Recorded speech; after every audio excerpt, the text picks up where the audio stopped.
Hello again and welcome to the weekend and welcome to the Mark Osler Retirement Experience. My name is Randy Cook and each week Mark and I sit down here and talk through some of the things that are going out there in the financial news.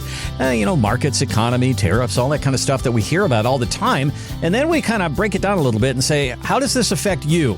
And what have you done to take that step toward planning for your retirement? One of these days, you're going to walk out of the cubicle, you're going to walk out of the office, you're going to walk away from the desk, you're going to walk away from the hard hat, and you're going to be in charge of this whole thing. It's not your employer giving you a check, it's you creating a check, and we all kind of look at each other with a question mark over our head going, how does that work? That's where Mark comes in. Mark, how are you doing today? Fantastic, Randy. I'll tell you, I love it. We're jumping in the fall here, right? Yeah, I do. And everybody's talking about football right now. And I got to tell you, me and football, I love football. I love college football. I love pro football. I grew up in Minnesota. I'm a Minnesota Viking fan. But I am so invested and so emotional. It's embarrassing for my wife to be in the room when I'm watching football. And I've gone down to just watching highlights now with my favorite teams. I can't do it. Sometimes I can do it, and sometimes I can't. Now, if my teams are playing well, it's all good. Oh, yeah. My teams are getting destroyed or playing bad. I just can't handle it. I know. I can't handle it. Maybe it's like the same thing with the stock market. If it's going up, we're all happy. If it's going down, we can't stand it. So that's actually where we're gonna start today. If I were to ask you in the listening audience today, what is the worst month for the stock market? Many of you would say October, because that's when 1929 happened. That's when 2008 happened. That was the trigger point for that. But actually, if you look at the history of the stock market, the worst month for the stock market is where we are right now, September. And everybody comes back from summer vacation and they start investing and they start selling and it gets very volatile. And that's where we are right now. Well, that's history. Mark, if somebody came to you with that and said, should we make adjustments to my portfolio due to the ebbs and the flows of the year? Should we back off on risk a little bit when we know these months are coming? Is that the kind of active management that we're talking about here, or what are we talking about? Boy, Randy, that's a loaded question, I'll tell you, but that's what I'm here for. It changes all the time. Okay. So let's keep this on a high surface level here. When we do business, let's just say, for example, under the umbrella of me being an investment advisor representative, that's a fiduciary standard of care. And that just means we put your needs first and we're fee-based on that side of the business, okay? Mm-hmm. We are actively managed. We use a group called Market Guard. Now, Market Guard has a pure equity model. On that pure equity model, we identify certain factors about how we're investing for folks. So there's one thing in particular on the pure equity model that is being done through Market Guard is that it gets rebalanced and reallocated every 3 months. So every quarter. So 4 times a year, it changes. Okay. And it's only driven by data and science. It's not emotionally driven. It's only by data. So when I looked at the most recent rebalance, it was really quite interesting because what took place the most was I noticed that mid-cap seemed like we kept about the same amount in mid-cap, but we moved several bits of small cap into large cap.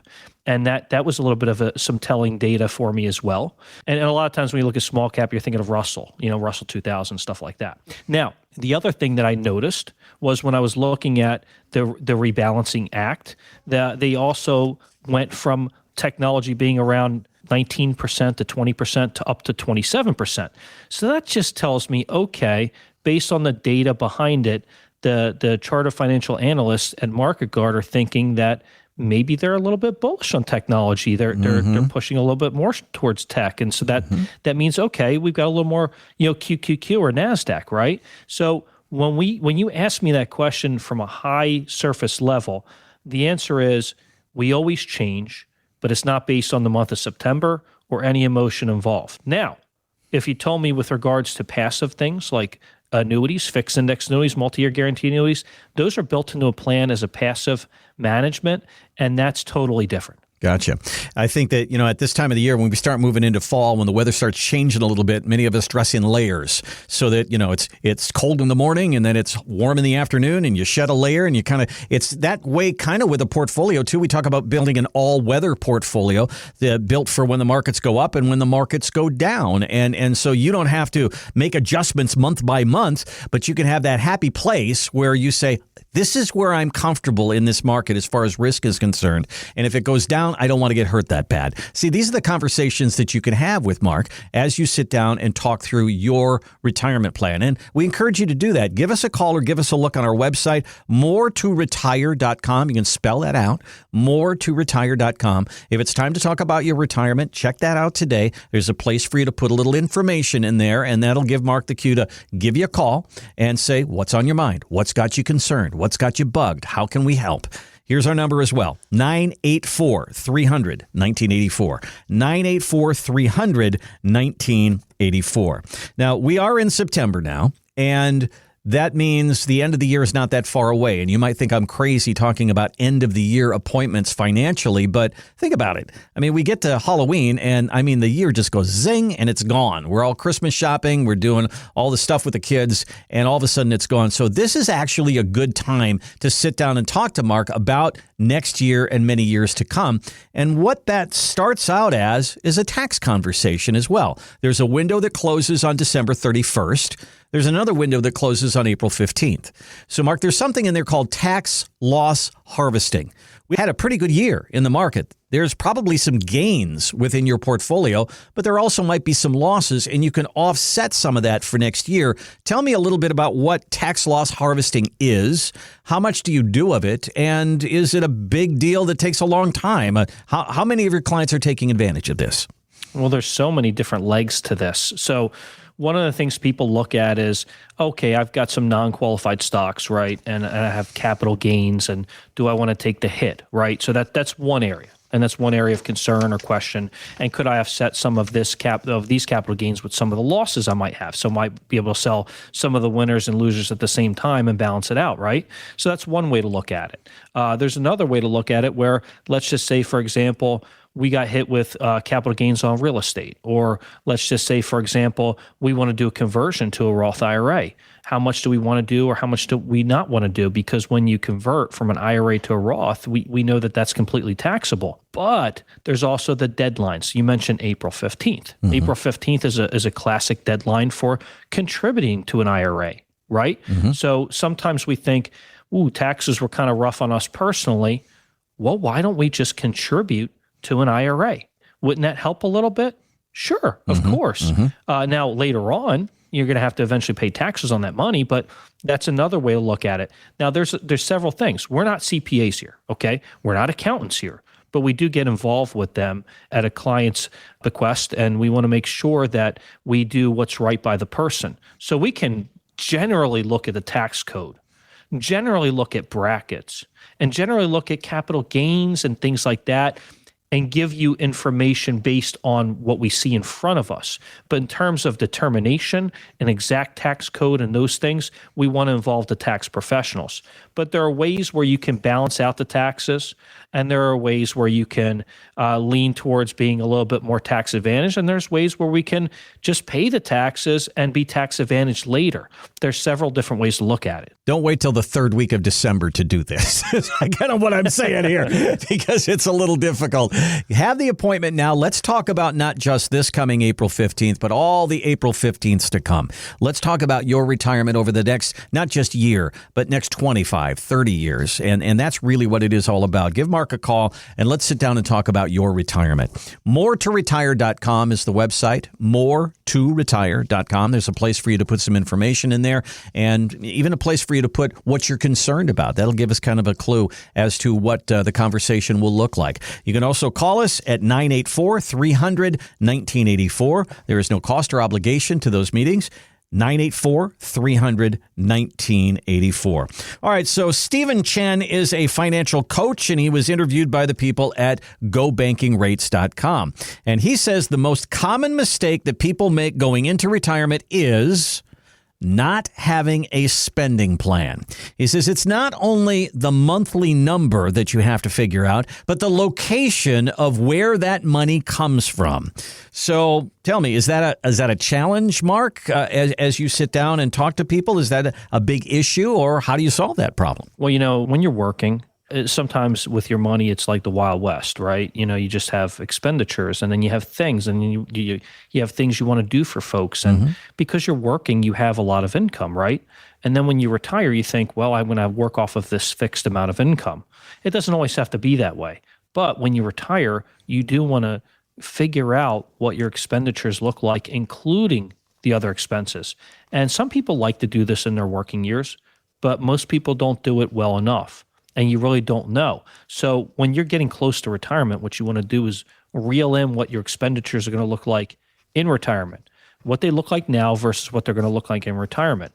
So what we do is we build a plan, and we look at where we're going to take the income from and how that's going to cover all of the expenses, and then what we're going to use for the overage. We want to take into account monthly expenses and annualized expenses, and we want to take into account the what-ifs in life, the car repairs, the home repairs, things like that, taxes, and then we want to keep, and I'm talking about property taxes, I'm talking about income taxes, and then in addition to that, we want to build in inflationary measures as well. So it seems to me some of this is pretty easy. You're going to get a Social Security check. That's a monthly income. That's pretty easy.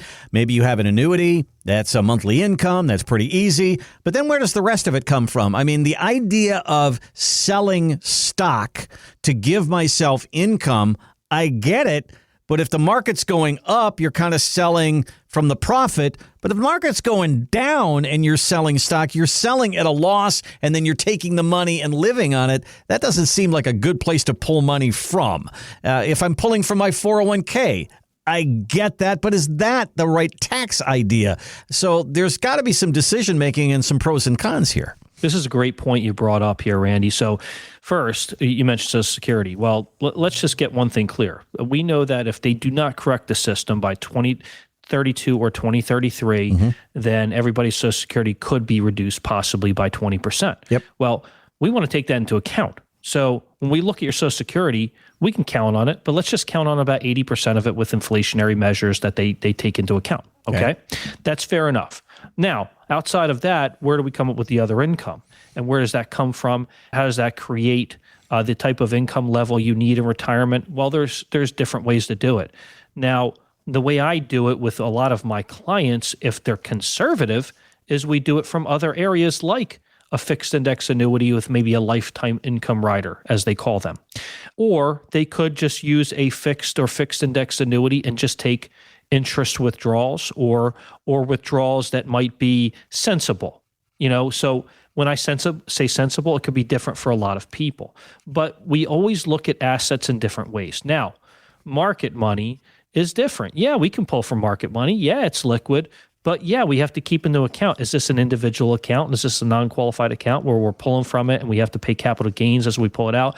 Or is this an IRA and we withdraw from it? Or is it a Roth IRA? There are so many different ways to look over this, Randy, and this is all extremely important.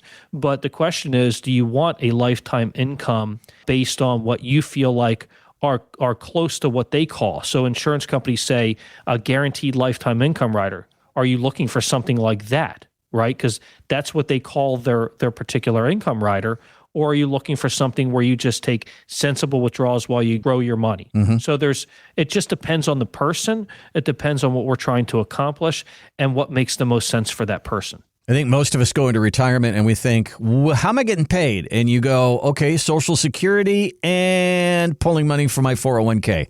Yeah, but you and I have discussed dividend-paying stocks, pensions, real estate, part-time work, structured notes, bonds. There's a lot of different things to explore, and a lot of us haven't dipped our toe in any of that during our working years. And this is stuff that we talk about when we talk about income planning in your retirement years. Let's look at all the options. How do I get paid in retirement? Let's have that conversation. MoreToRetire.com is a website. MoreToRetire.com. Start there or just give us a call. 9 984-300-1984. 984-300-1984. No cost or obligation to sit down and talk about your retirement. All right, Warren Buffett. We can't get through a show without talking about Warren Buffett. Come on. This is a quote from Warren. It says, "It's a terrible mistake to think of stocks as something that bob up and down. If you're worried about corrections, you shouldn't own stocks." Interesting. Now, I do think of the stock market as something that bobs up and down, and I always thought that's the price of admission. If you want to play in that field, you got to deal with it. You got to be able to gut that out. But he says, if you don't like it, don't play there. Don't play in that sandbox. Do you have a lot of people that get to retirement and say, I've never been a person in the stock market my whole life. I don't want to be in the stock market in my retirement life. Or maybe the exact opposite. How do people feel? Imagine it's all over the field. Well, I'll just make this clear as day. He is a very intelligent man. He has built wealth. He has a lot of money to play with. And so I think in his particular situation, he's going to be able to tell people that because he really doesn't worry about it, because he knows what he's got. You know, when you got Berkshire Hathaway, you know what you're dealing with, right? You know what you've got. You're not worried about the ebbs and the flows, the ups and the downs, bobbing up and down, all of that stuff. But there's some striking differences here too. So first and foremost, I'm just going to say, none of us here listening on this are probably as rich as Warren Buffett, okay? I think we can say that pretty confidently. Yes. So I understand where he's coming from. But if you're working off a fixed amount of money, if you got like $500,000 or $1 million in retirement, and you need to make strategic plans for this money because you want to live off of it, or you need a certain amount of income, you got to plan for inflation and taxes. Have you planned for long-term care as well? These are the things that come up. And I know you mentioned a minute ago about structured notes. People also use REITs for income too. But again, you don't want to use 100% of your money for those purposes, because if you do, what if there is a correction? It could affect the income that you get, right? And then if you start taking withdrawals from something that had a correction, then that's a problem, because what happens if you're taking out, 5 to 7% out of this account, and then all of a sudden it drops 25%? Well, that's going to affect how much you withdraw too. We kind of call that the double whammy, because you're taking withdrawals while you get hit. And that's different in retirement versus your working years. We can't all work to 94 years old and keep working and not worry about the ups and downs of the market because we're filthy rich. So that's a big strategic difference between what he's saying there. Now, if you've built that kind of wealth, that's a different ballgame. You might just have all your eggs in the market and in different areas. Well, great, fantastic. But you know what? There's another place you can get income from in retirement, and that's real estate. But you want to make sure that it's the type of real estate that you can count on based on the income, because there have been corrections in the market there too. And when we look at the real estate corrections in 07 to 09, I know it did affect people's bottom lines. Yeah, I wonder, when I brought up that scenario of that person coming to you and say, Mark, I've never been in the stock market in retirement. I really don't want to be in the stock market. But if a financial advisor is looking at you and saying, you got to be in the stock market because that's the only place where there's income and there's growth, I would be really suspect to that. I don't think people should sit down with a retirement planner, a financial advisor, and be uncomfortable with the outcome and thinking that I've got to be at this much risk in order to make this much because that's going to make my retirement. That's a red flag to me, isn't it? A big red flag. And why? Well, certainly what we want to do is just make sure that you are comfortable in retirement. So if you have an advisor saying, "Oh, you got to take risk and throw this in the market," no, you don't have to do that. Okay. Now I had a client of mine, and he had a certain amount of preservation tactics and income built in and things like that. And he had a little bit of money sitting over here in an account that was managed by a popular brokerage company, but it was a freebie. It was just one of their basic plans. And it was like a 40-60 portfolio, 40% being equity, 60% being fixed or bond funds, things like that. Mm-hmm. And I just told him, I said, well, you always have an opportunity here to just flip the script. You could always just go 60-40 in a situation like this if you wanted to. And the reason why is because he has all these preservation tactics involved. And this is a person that has just a little bit of money in the market. That's just an example of something you could possibly do. Whether or not you want to do that, that's up to you. But if you don't want any money in the market, well, let's just find some other preservation tactics. A lot of times we'll look at what money market's paying well for a person or what CD might be paying well for a person, so we make sure we have enough liquidity. Because if you're talking about annuities and let's just say you have a bunch of annuities, you don't want to have too many or too much in annuities, because these insurance providers, they don't want you to have all that money there because they know it's illiquid or minimally illiquid. Let's just say 5 or 10% a year, penalty free. But if it's built into your plan, that's fine. You just don't want to have too much in that area.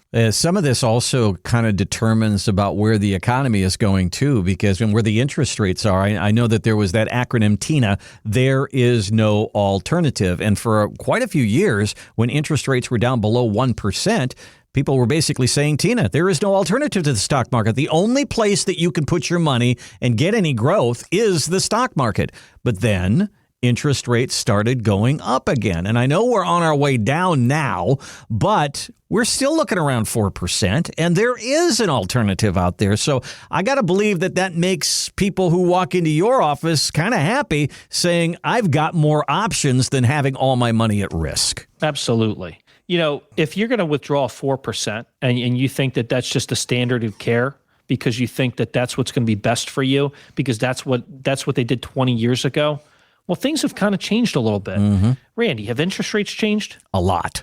Yes, they change all the time, right? So here we are. We're in we would call this a slightly higher interest rate environment, okay, than we've seen in the past. But the past was at historical lows. Yeah. And they only did that because of several different things that our government was doing during that period of time. So the Fed was trying to correct for a lot of things. Now, have we fallen onto a soft landing?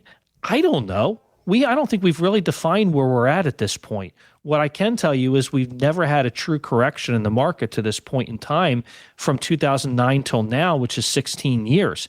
And I'm not calling for it. I'm just saying we need to watch out and look for it, because if we start to get those feelings. Now, the people that have money in the market with me in some of our customized portfolios like Market Guard, things like that, like I said, we make adjustments, switches, and changes, and Market Guard does as well. So Market Guard will come in with the ETF models, their exchange traded fund models. They look for a scientific signal just to make a change. That could happen in any given time, right? Mm-hmm. But the pure equity model, that just automatically changes every quarter.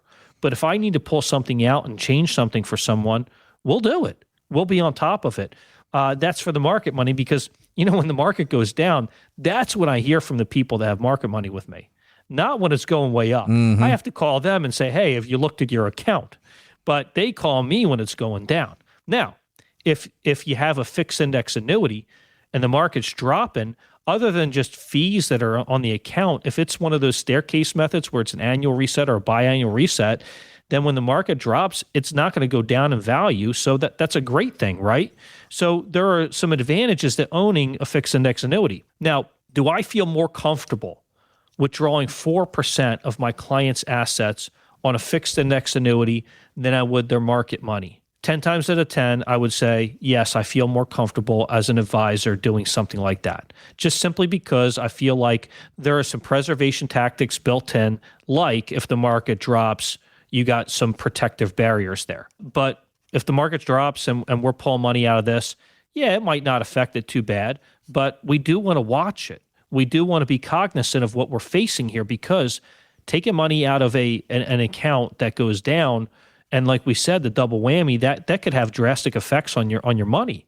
And like we said before, I'd like to stick with comfortability. So I'm always going to tell you what I think, but we're still going to do what we put our heads together and we decide together at the table. You're listening to the Mark Osler Retirement Experience and talking about planning for your retirement and building that portfolio that we talk about and building that retirement strategy that holds up while all of this stuff is going on around you. I don't want to be that person who's on the cruise and look up and see a TV and a whole bunch of red arrows going down, and I got to get on with Mark and say, hey, what's going on? What are we doing?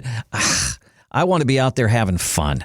and to build a portfolio for you that has that quality, that if the market's going crazy up or the market's going crazy down, you've got some steady Eddie going on and you don't have to worry about all of that. That's a really good conversation to have. Let's talk through it. Moretoretire.com is our website, moretoretire.com, or give us a call at 984-300-1984. 984-300-1984. There's a lot of financial rules out there, and you can Google all of them. Mark mentioned one just a minute ago, the 4% rule. Well, I've got a list of 7 that are out there right now that this particular article says don't follow them. Go ahead and break the rules.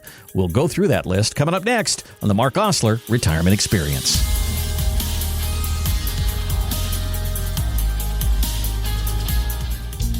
A simple piece of paper. It's something we use every day. For the most part, it does what it's designed to do. It sits there flat on your desk as a placeholder for information. But with a couple strategic folds, suddenly your flat piece of paper becomes an airplane and flies across the room. Your 401k is kind of like that flat piece of paper. It just sits there as a placeholder for your money. Mark Osler can show you those strategic moves to take your 401k from just sitting there to creating the income you need for retirement. Call today for a free no-obligation meeting. 984-300-1984. That's 984-300-1984. Or online at moretoretire.com.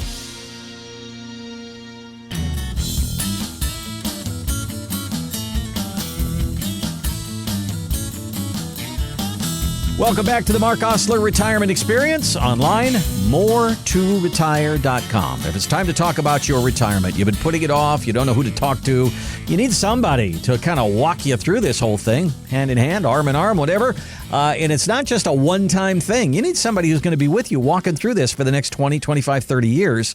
Give Mark a call. Let's sit down and talk about your retirement. Moretoretire.com is our website. Our phone number is 984-300-1984.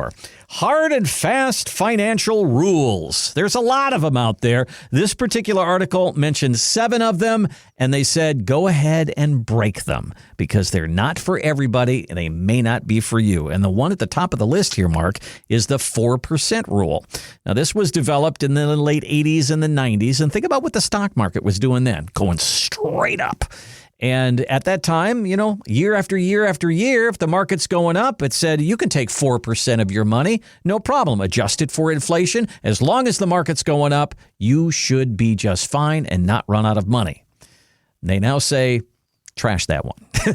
What do you say about the 4% rule? You know, this is what they used going back years and years. I've been doing this, I've been in the business when I started out with insurance and things like that 24 years ago. Mm-hmm. And, when I started out with insurance and looking back at my history and understanding things, I remember they would say things about the stock market and just buy and hold, and then start selling off and collecting 4% a year for your retirement income, right? And so I used to look at this and they would say, oh, I want you to build a life insurance plan around this, that, and the other. And then we would get fancy and build some ones where we're doing some estate planning too. And that was great. And then eventually I jumped into doing, life insurance for plans that were alternatives to Roth IRAs where you could overfund the policy and do those types of things. Mm-hmm. This 4% rule is kind of flipped on its head now. Okay. There's experts. I was just talking about experts talking about 3.2%. And you even mentioned to me recently 2.7, 2.8%, right? Yeah, exactly. So, we're looking at this and saying, is this legitimate? Well, it's all different now. But I will tell you, I was looking at a client's portfolio the other day and we were just trying to figure it out. And then we started looking at a fixed index annuity that he had. And I knew how much the fixed account was. I knew how much the indexes were. And based on looking at it, I was like, there's a chance we could possibly withdraw 4.5%.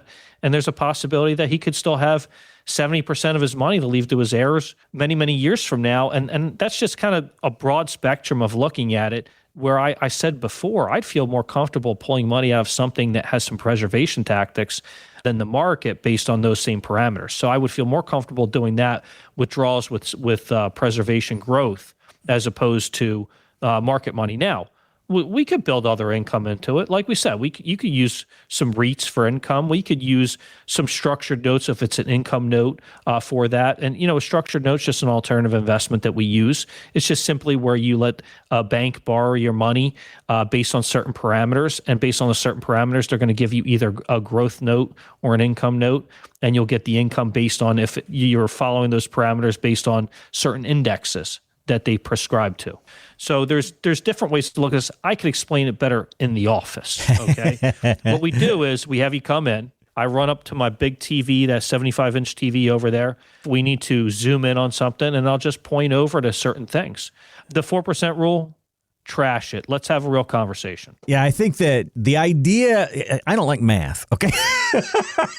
And for me to sit there and say, okay, we've got $734,000. What's 4% of that? That's how much I get this month. Oh, the market went down. Now I can only take 3.8%. And that seems crazy to me. I just want to look at you, Mark, and say, Mark, I need $8,000 a month. Can you make that happen? That seems simpler to me. It is. It's way simpler, Randy. and that's the thing. Most potential clients or clients come to me and say that exact thing. Okay. They say, can you make this work? Yep. And the answer is yes. And you know what? It's even easier when a person has a Roth IRA. Give us a call. Give us a look at that. We're going through a list of the things that you can maybe throw out the window as far as financial rules are concerned. The next one is it deals with what our biggest fear is. Nobody wants to run out of money. That's our biggest fear as we go into retirement. So this next rule says spend as little as possible. Be a miser. Clip coupons. Still save money in retirement. Spend as little as possible. But isn't your job, Mark, to say, go out and spend your money. You worked all these years for this time. Enjoy it. Go spend. Yeah. I mean, I've had two different clients in my lifetime over the years that they were blue-collar workers, and they both saved up about $2 million each. That's not a common thing to happen, but they were real frugal. And then on top of that, Randy, neither of one of the guys had a little bit of money in the market, but neither of them had much money in the market. They did it through banking and other sources. Mm-hmm. So they really just stockpiled and saved. And then when they retired, they still didn't spend. And I'm like, I can't understand this. And since then, both of these people have passed away. And I can tell you, I'm sure there was some childhood trauma there about spending. Mm-hmm. I remember a lot of my clients that I would get that were born during the Great Depression had this problem of spending. I remember going to see this lady that had like $570,000 just sitting in a checking account because she was just afraid, that she wouldn't have that money. And I thought, you realize that there's a lot of potential fraud that can happen with a checking account, right? That these are the conversations we have. You never want to overload certain things, and you have to have some safety measures in place. One of the things is, no, do not spend as little as possible. I tell my parents, I'm like, look, if you want to spend what you got, spend what you got. I don't want you to leave it to me. Yeah. I really want you to use it for yourselves. And if you want to save it up for long-term care types of situations, that's fine too. Both my grandmothers and grandparents lived through the Depression, and that really affected people, the whole idea of not trusting the banks and all that kind of thing. And I remember one day somebody went in to get some ice cream out of the freezer, pulled it out, and there was a Band-Aid box in the refrigerator, in the freezer, and opened it up. There was $8,000 in the Band-Aid box. And we're going, Grandma, what are you doing here? And there was nothing we could do. She was always stashing money someplace. And we found it, hopefully all of it, when she passed away. All right, next one on the list of things that you can probably throw out the window now as far as financial rules are concerned. I get it. Wait until you're 70 to get your biggest check for Social Security. So everybody should wait till 70 before they claim. Not necessarily so, is it, Mark? No, it's not. And you know what? I've got a trash can in the corner of this room right now. Crumple up this piece of paper. I'm going to toss that right in the trash. Yeah. Okay? Yeah. 70 years old, really? No. I've got a client right now. He just turned 69. I said, hey, he's still working full time. I said, did you turn on Social Security? He goes, no, I haven't. Can I? I said, yeah, you've already reached your age full. You can make as much money, earned income as possible if you want to at this point and draw Social Security. He said, what about Medicare? I said, well, if you're working and you got insurance and stuff like that, you don't need it yet. You don't do that until you stop working. And when you stop working, you get on Medicare at that point. You have that provision in time where you can get a Medicare and not have to answer some health questions when you get on, right? So for me, no, don't delay it. Don't wait till 70. I know you can max it out at 70. What if you died at 71 years old? I gave the example of my father-in-law as one to remember, because he wanted to draw Social Security his whole life. This man slung tires for Firestone.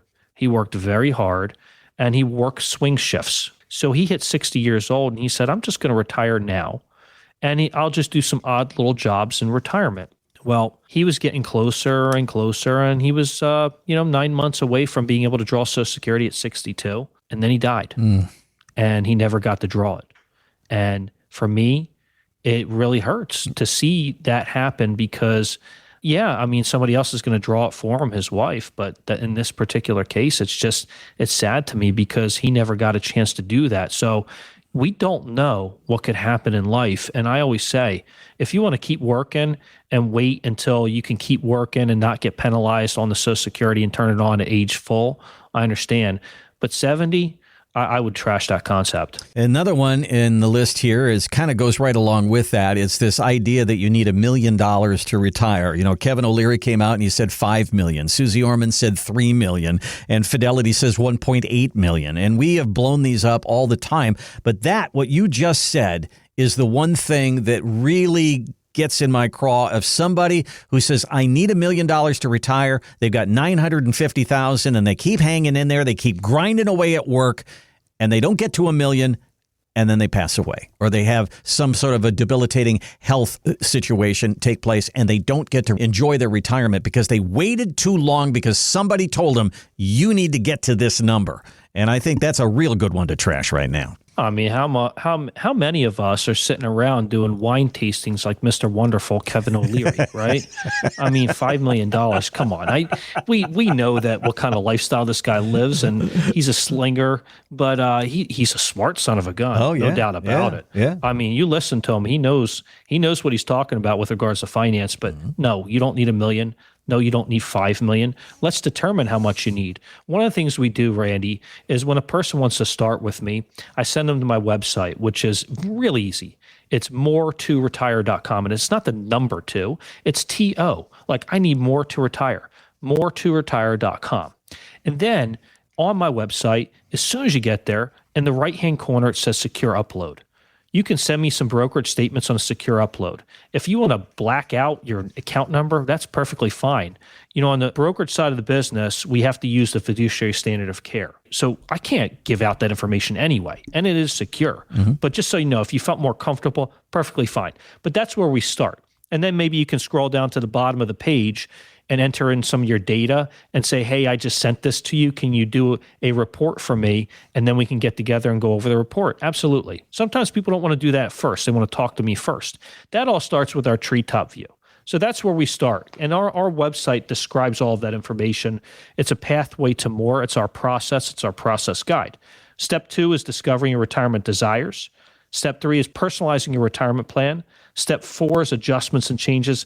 And step 5 is ongoing support. So I'm just going to say this and make it as clear as day. We run a report to identify certain factors. We ask several questions. We try to understand income, provisions, needs in retirement. That all leads to, do you have enough? And are you going to have enough right now or in the future? And a lot of times people don't realize they already have enough right now. Wouldn't that be a great meeting? I mean, honestly, if you were grinding away and you had $900,000 saved, you thought you needed to make it to $1 million, but you said, I'll go sit down with Mark, and the number came back at 700. And you go, oh, look at me. I could retire anytime I want to. Now you could make a decision. You go back to work with a whole new attitude, or you turn in your keys and do it on your own time. That seems to be a great meeting. Give us a call. Give us a look on our website, which is more2retire.com, or 984-300-1984. All right, so this is the list that we're going through so far here. Financial rules of thumb, or hard financial rules that you'll see online that you can probably trash now. The 4% rule. Spend as little as possible to make your money stretch. Delay your Social Security till 70. You need $1 million to retire. Next one, I hear this one all the time. You need to pay off your mortgage before you retire. But Mark, if somebody comes to you and says, my 401k looks really good right now. I'm in my 60s and I only have $75,000 left in my mortgage. I'm going to take my 401k, I'm going to pay off my mortgage, and I'm going to be mortgage free in retirement. It's a great psychological thing, but is it a smart financial move? That's something that we kind of have to weigh out, don't we? Yeah. I mean, what was your income for that given year? Mm-hmm. Okay. And if you retire, we have to worry about something called IRMA as well, because that has to do with the last 2 working years based on when you're turning things on, right? So when we have this conversation, we discuss certain things. If you're pulling a bunch of money out of a 401k, $75,000, whatever, you're going to have to pay taxes on it too. Yep. And then does that increase your tax bracket that you're in? And what does that do to IRMA? How does this affect your whole bottom line as opposed to you just not having a mortgage? These are the conversations we have. You might be able to carry a mortgage in retirement without a problem. There are several clients of mine that use real estate as income methods, and they carry mortgages on all their real estate. I get it. I understand it completely. You're having a loan. If you think you can leverage that, great. We can work with that.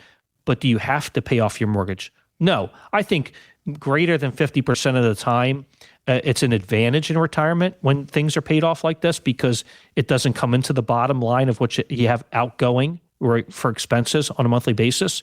But do you have to? The answer is no. So sure, it could help, but let's just trash that idea of you have to. Yeah. If you have a 2 or a 3 or a 4% mortgage, like many of you do, you might be able to do better with your money than that, and it makes sense to carry that mortgage. But that's the math that I talk about all the time here on the show, is let's do your retirement math. Give us a look on our website, moretoretire.com, or 984-300-1984. 2 more on our list of things that you should be able to trash when it comes to financial rules, and here it is again. It's the A word. You should avoid annuities at all costs. So let's talk through that. I know, because we are not afraid to talk about an annuity on this show, and I hope that as people listen and they hear the word, they don't go, "Oh my God, it's all about annuities," and they turn off. We are here on the show to say it's an option. It's something that we'll look at, and it's not right for everybody, but it's something you should consider. So talk to me about your feelings and what client feelings are about annuities. So we've all heard of Fisher Investments before, right? Sure. Yeah. So Fisher Investments, they only stay in fiduciary standard of care, which means what? The only thing they do is money management. Okay. Mm-hmm. That means they're not really giving you advice in any other area other than managing your money. There's way more to it than that. Annuities are on the insurance side of the business. So, we don't play around with variable annuities because they're more of a brokerage item. They're on the broker-dealer side of the business. We stay under the investment advisor side of the business, me as an investment advisor representative. And then we have the insurance side of the business. We have life insurance, annuities, long-term care, Medicare supplement, those types of things. And then we do all levels of planning. We don't charge for our time or our advice. We only make money based on the fee-based side, the investment advisor representative side, where we're fee-based under fiduciary standard of care, and then we make commissions on the insurance side of the business. What I can tell you about annuities is sometimes they're a great retirement vehicle. It could be for some type of lifetime income. It could be for preservation growth. It could be for some type of money that you want to leave as a legacy. There are several reasons why you would do an annuity. You just don't want to take your liquid money, the money that you need to count on, and put it into an annuity, because that's not the purpose behind it. Mm-hmm. But the idea of you should avoid annuities. You know what? Bring that son of a gun into my office.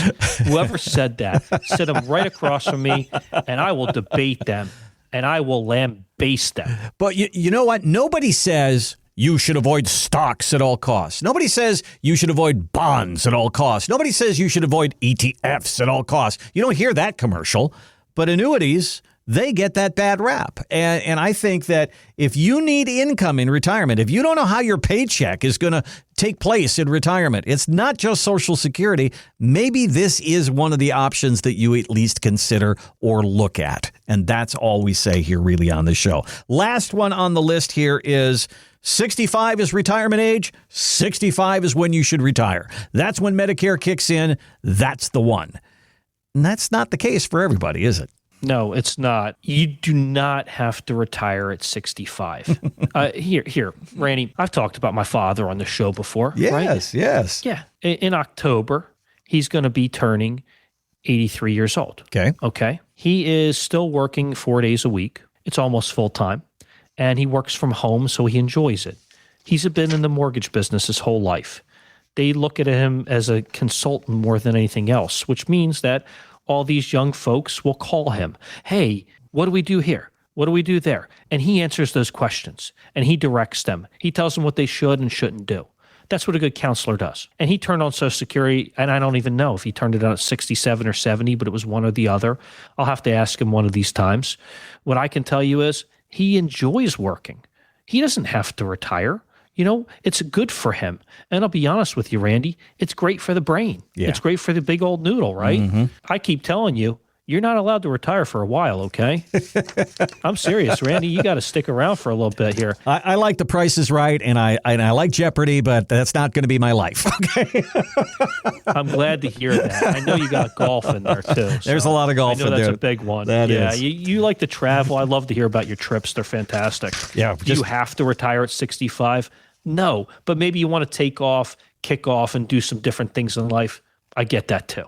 But it does not have to happen. You're listening to the Mark Osler Retirement Experience. Just going through this list here. I'm going to run through it one more time here of things that you see out there all the time. But we could break this. We could play Mythbusters today and say that this is not necessarily the guide for your retirement. The 4% rule might not work for you. Spend as little as possible. We say enjoy your retirement. Spend your money. Delay that Social Security. Get the biggest check at 70. That might not be for you. You have to have $1 million to retire. Not necessarily so. You should pay off your mortgage before you retire. Maybe not. You should avoid annuities. Well, we talked through that. You should retire at 65. Well, it's going to be different for everybody. And that's what we want to make sure that you consider as you come in. Your retirement, your parents' retirement, your siblings' retirement, your coworkers' retirement, they're all going to be different. Let's figure out what your retirement is. Give us a call. Give us a look on the website, moretoretire.com.